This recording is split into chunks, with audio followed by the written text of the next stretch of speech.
ونحن نتحدث عن في هذا الموضوع المهم، لا بد من التنبيه على أن كثيرا من الناس وللأسف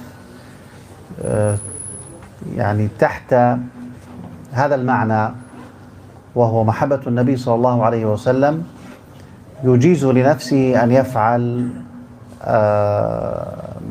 البدع والمحدثات، أن يفعل ما ليس من سنة النبي صلى الله عليه وسلم.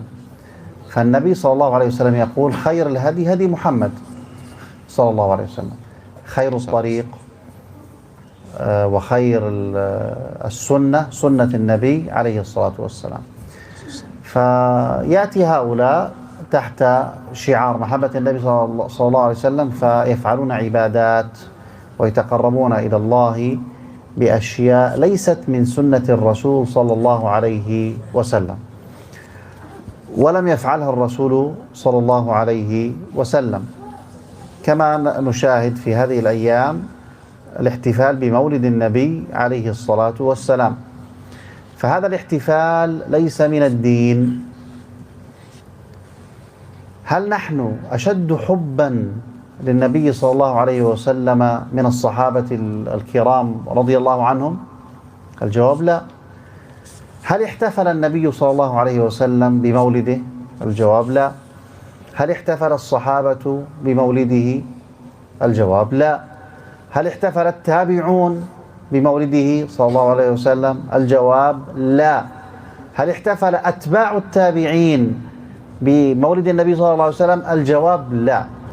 لا يمكن ولا يوجد لهذا أي أثر، وإنما حدث هذا أول ما حدث احتفال بمولد النبي صلى الله عليه وسلم على يد الدولة الفاطمية الرافضية الباطنية التي قامت في مصر، ثم انتشر بعد ذلك في العالم الإسلامي.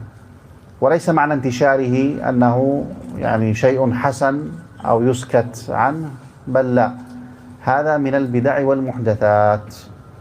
فخير الهدي هدي محمد صلى الله عليه وسلم، فشيء لم يفعله رسول الله صلى الله عليه وسلم ولم يأمر الله به ولم يفعله الصحابة ولم يفعله التابعون ولم يفعله أتباع التابعين، ثم بعد ذلك يقال هذا من الدين أو لابد أن نتقرب يعني إلى الله بفعله.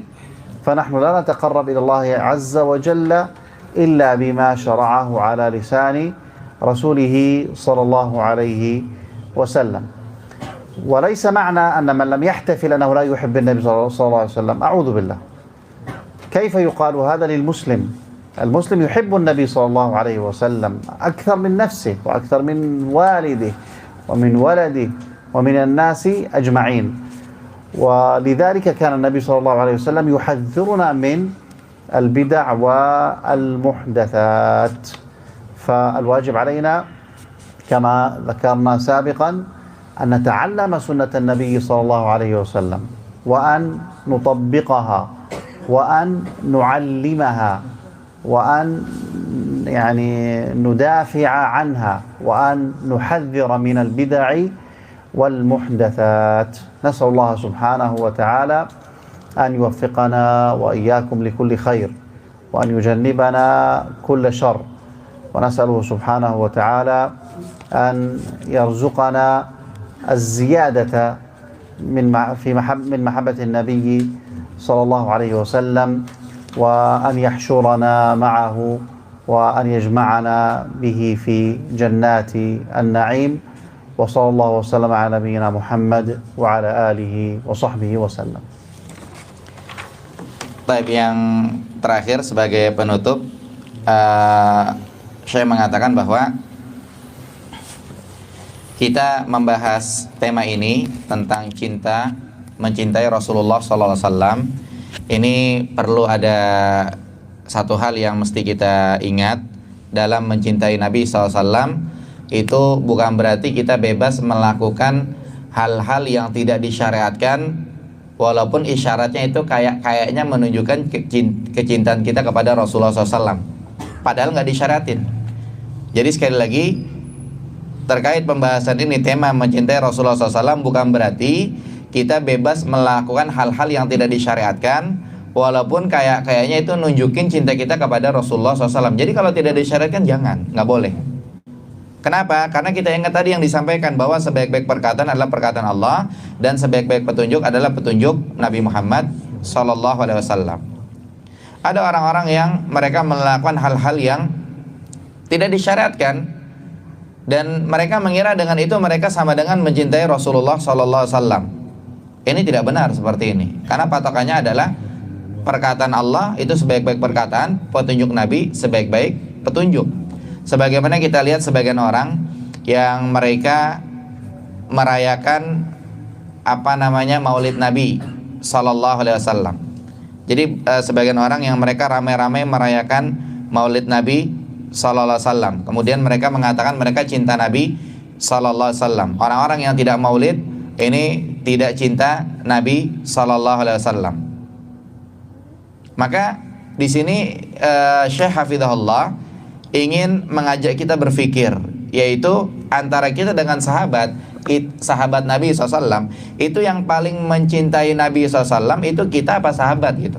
Otomatis yang paling mencintai Nabi SAW antara kita dengan sahabat, jawabannya yaitu sahabat-sahabat Nabi SAW.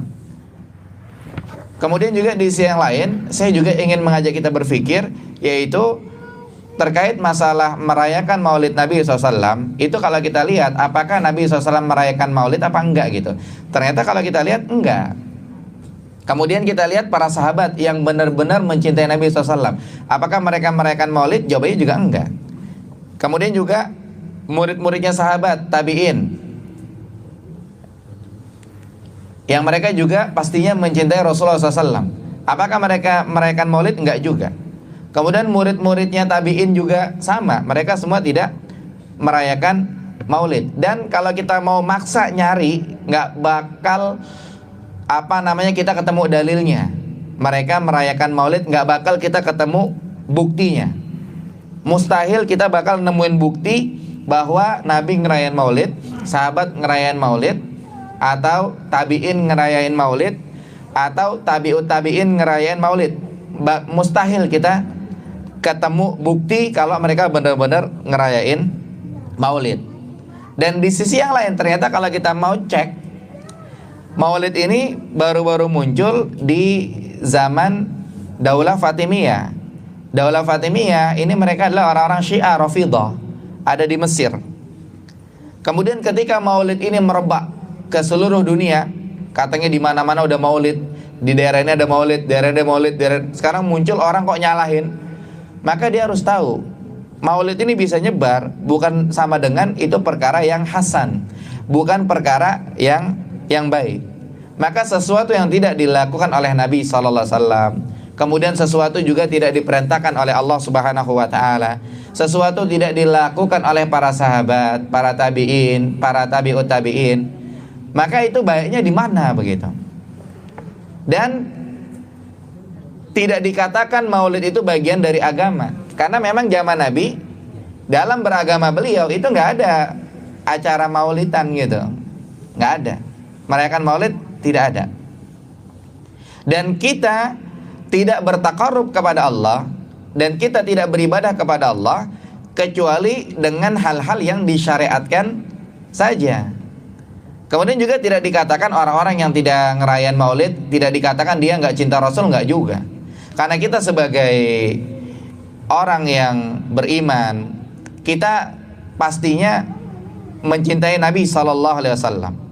Makanya Nabi SAW mewanti-wantikan dalam khutbah hajah tadi yang disampaikan terkait masalah bid'ah, yaitu bukan apa kata Allah, bukan petunjuk Nabi SAW. Terus kewajiban kita bagaimana? Kewajiban kita adalah kita harus mempelajari sunnah Nabi Sallallahu Alaihi Wasallam. Kita harus mengikuti sunnah Nabi Sallallahu Alaihi Wasallam. Kita harus mempraktekkan sunnah Nabi Sallallahu Alaihi Wasallam. Dan kita harus menyebarkan, mendakwahkan sunnah Nabi sallallahu alaihi wasallam. Terakhir, saya berdoa kita memohon kepada Allah Subhanahu wa taala, mudah-mudahan Allah Subhanahu wa taala memberikan hidayah taufik kepada kita semua agar kita dimudahkan dalam menjalankan kebaikan dan kita diselamatkan dari keburukan. Dan mudah-mudahan Allah Subhanahu wa taala senantiasa menambahkan pada diri kita kecintaan kepada Nabi sallallahu alaihi wasallam dan mudah-mudahan kita dibangkitkan bersama dengan beliau sallallahu alaihi wasallam. Hada wa sallallahu ala nabiyina Muhammad wa akhiru da'wana alhamdulillahirabbil alamin. Kita tutup dengan doa kafaratul majlis. Subhanakallahumma wa bihamdika asyhadu an la ilaha illa anta astaghfiruka wa atubu ilaik. Assalamualaikum warahmatullahi wabarakatuh.